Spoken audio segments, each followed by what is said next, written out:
السلام عليكم. تعالوا ناخدكم بجولة كده واحنا بنزرع.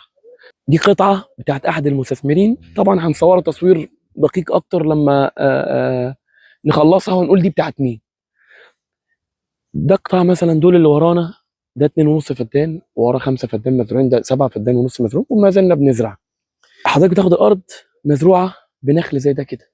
تعالى نلقي الضوء على زراعات النخيل اللي موجودة. تعالى يا باشمهندس. كل النخل بسم الله ما شاء الله حاجة محترمة. ده شكل النخلة طبعا. تعالى يا باشمهندس إبراهيم. نخلة خشنة، مجموع جذري محترم. نخلة خشنة، مجموع جذري محترم. نخلة مجدول زي الكتاب ما بيقول. وهنروح دلوقتي نصور لكم شكل النخل اللي اتزرع. دي كانت عباره عن شكلها من جذورها، اخباره ايه وهي عامله ايه. تعالى يا باشمهندس ابراهيم ناخد جوله، نكمل جولتنا هنا. دي شكل النخله بسم الله ما شاء الله.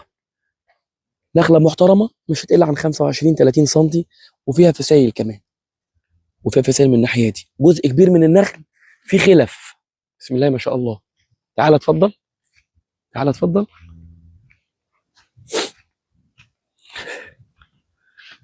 دي شكل الارض اللي يفرح. حاجه محترمه، فسيله خشنه مش مسروله، يعني قوامها عودها مشدود زي ما بيقولوا. بسم الله ما شاء الله زي ما انتم شايفين. حاجه محترمه.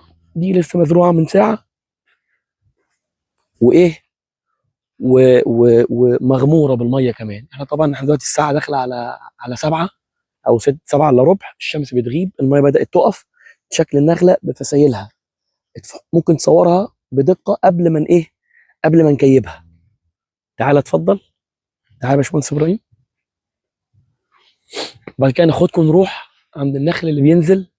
دي شكل النخله، يعني ده نماذج من نخله فيها طلع، او فيها بيقولوا عليها ايه، عقده بسم الله ما شاء الله، وعلى خلافها.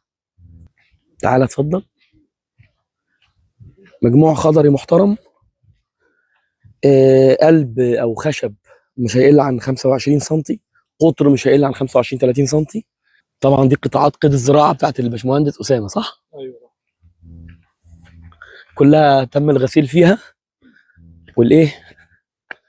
تعال نتفرج على الفسايل. تعالى يا احمد ورينا الفسايل.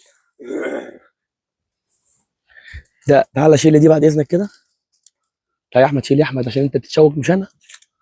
انا راجل تعبان وعندي برد واقف معاك اهو. بسم الله ما شاء الله. بص ما شاء الله.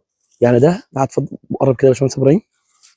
دي فسيله عقده، يعني نص الفسائل ما شاء الله عقده، بفسايلها وبخلافها. بسم الله ما شاء الله. يا الله. مجموع جذري محترم، قطر محترم، فطام مش كبير قوي. بص الفسائل، كل الفسائل. تعالى يا باشمهندس. بسم الله ما شاء الله.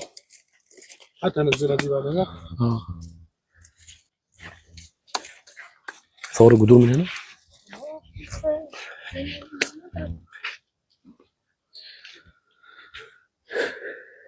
دي بشاير سيوه، ودي فسائل المجدول لملاك بشاير سيوه.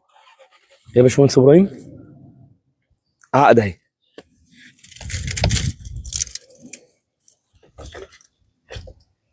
دي بشاير سيوه، ودي فسائل مجدول ملاك بشاير سيوه.